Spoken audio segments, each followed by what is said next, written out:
तिथं लय राजमाणसासारखं मग एकटं जेवायला लागत तुम्हाला. मी आहे नोकरीने या घरातली, सगळे काम मीच करते.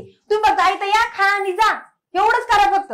तुला काय बोलायची अक्कल बिक्कल आहे की नाही? तुझ्या आई बापांनी तेवढं शिकवलंय का तुला? तुम्ही ना माझ्या आई बापावर जाडो, तुम्हाला आता सांगितलं. मी गेले तुमच्या आई बापावर, मग कोणावर जाऊ? कोणावर जा, माझ्या नका जाऊ आणि माझ्या आई बापा नका जाऊ. तुम्हाला घरातल्या कामावर लक्षच राहिलेलं नाहीये. तुमचं लय लक्ष तुम्ही करा. कालचा टिफिन त्या भांड्यांवर राग काढू नको बरं का तुला, मी अजून सांगतोय. भांड्यावर राग काढू नको, मग काय करू मी? तू कालचा टिफिन सुद्धा धुवायला तुला वेळ नाही मिळालाय. प्लास्टिकच्या टिफिन मध्ये आज डबा भरून दिलाय तू सगळा. हा मग काय करायचं तुम्हाला? वास मारायला लागलाय त्याला. हा मग खात आलं तर खाय, नाही तर राहू कशी.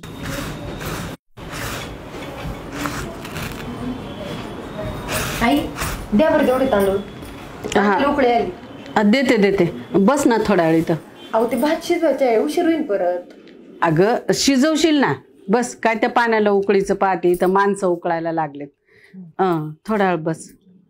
का ग तुमचे असे सारखे सारखे भांडणं का बरं होतात ग? तेच भांडत राहते सारखं सारखं, थोडं काय झालं नाही तर भांडायला कुदाच्यात. अगं कधी त्याची चूक असेल, कधी तुझी असेल. चुका एकाच्याच नसेल ना. पण माझी नसती चूक, त्यांचीच काय म्हणत असती. छोट्या छोट्या गोष्टीवरून नुसतं भांडत राहतात. बरं तरी काय बोलू त्यांना? बरं तुझी नसेल चूक, हा त्याची असेल. पण मग आज मी एक ना माझ्या जसं आजीचा बाटवा असतो ना, त्यातली कशी जडीबुटी दिली का काहीतरी चांगलं काम होतं, तसं माझ्या बाटव्यातली एक जडीबुटी तुला देते. ऐकशील माझं? काय? एक काम करायचं, आता इथून पुढे तुमच्या दोघांचं भांडण झालं का फक्त 3 दिवस तो बोलायला लागला का आपण गप्प बसून घ्यायचं, काहीच बोलायचं नाही. तो किती चिडो किती भांडो काही बोलो, एकदम शांत बसायचं, रिॲक्शनच द्यायचं नाही त्याला. त्यांनी काय होणार आहे? भांडणं काही कमी होणार आहे का? त्याला तर निसं छोट छोटं कारण लागत काही ना काही.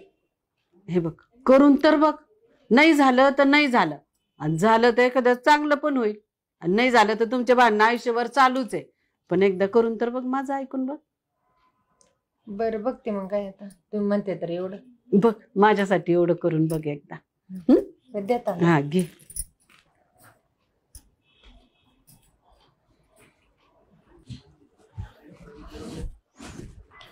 सर कोमल, हे कोमल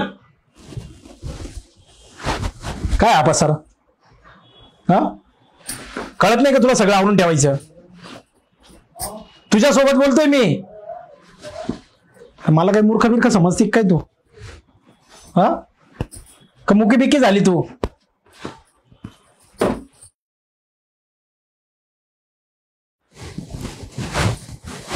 काही तर बोल, सांगितल्यानंतरच काम करत जा सगळे. बोलली का मी?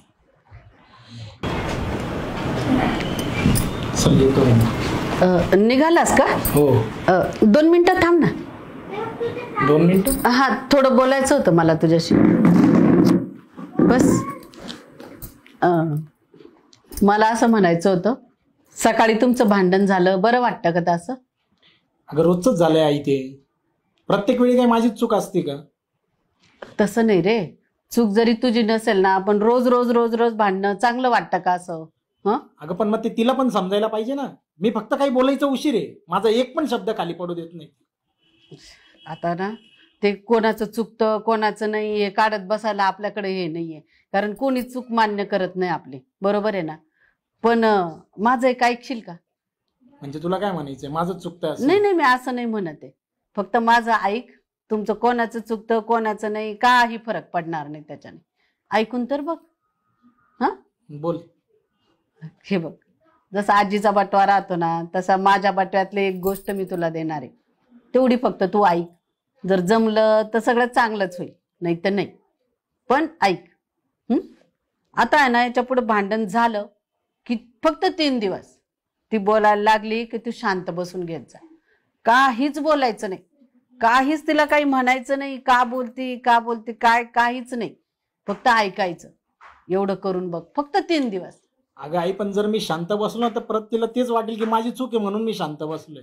वाटू दे ना, पण ह्या 3 दिवसात जर फरक पडला तर एखाद्याच तिला तिची चूक पण कळू शकेल.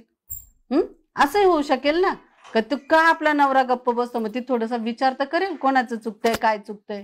3 दिवस करून बघ, झालं चांगलं तर होईल, नाही झालं तर चालूच आहे तुमचं. हा? ठीक आहे चालेल चल. तेवढं माझ्यासाठी ऐकशील बाळा. ऐकतो. हं? येतो चल. हा आणि टेन्शन घेऊन जाऊ नको ऑफिस मध्ये, शांत डोक्याने जा.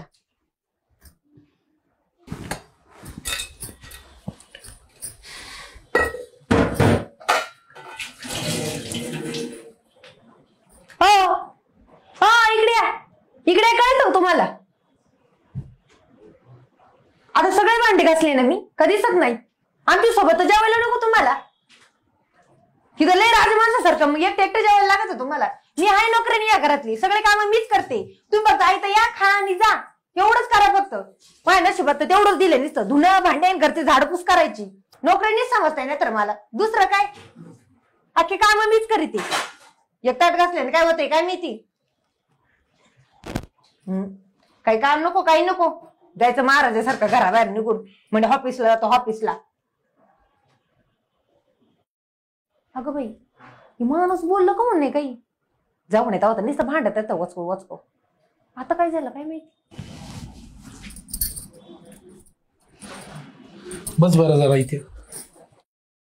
मला सांग एवढे दिवस झाले तू माझ्यासोबत भांडत का बरं नाही? तुम्ही तरी कुठे भांडताय? अगं पण मग मी एकटाच मूर्खासारखी बडबड करतो, तू काहीच बोलत नाही. हा मग तुम्ही तरी कुठं काय बोलताय? मी पण एकटीच मूर्खासारखी बडबड करते. तसं पण आईने मला सांगितले की ते किती भांडे लागले ना तर तू गप्प बस, असं 3 दिवस तरी कर म्हणे. अच्छा. अगं मला पण आईनं तेच सांगितलं ना की ती भांडत असेल ना तर फक्त तू शांत बस, सगळं व्यवस्थित होईल. आणि हे फक्त 3 दिवस करून बघ. तुला माहिती का आपल्यात भांडणं का व्हायचे? का? मी भांडत असताना तू उत्तर द्यायची, तू भांडत असताना मी उत्तर द्यायचो आणि शब्दांनी शब्द सगळं वाढत जायचा. म्हणून आपल्या दोघांमध्ये भांडणं व्हायचे. आणि आता भांडणं का होत नाही माहिती का? कारण तू भांडत असताना मी शांत बसतो आणि मी भांडत असताना तू शांत बसते. मानलं पाहिजे आईला. खरे बरं झालं, आईचं बटवा खरंच चांगला आहे. खरंच मानलं पाहिजे आईच्या बटव्याला. हो ना, त्याच्यामुळे जुन्या लोकांचे संसार चांगले टिकायचे. खरे बरं झालं आईने आपल्याला एक चांगलं सांगितलं. आणि ह्या आईच्या बटव्यामुळेच जुन्या लोकांचे संसार चांगले टिकायचे.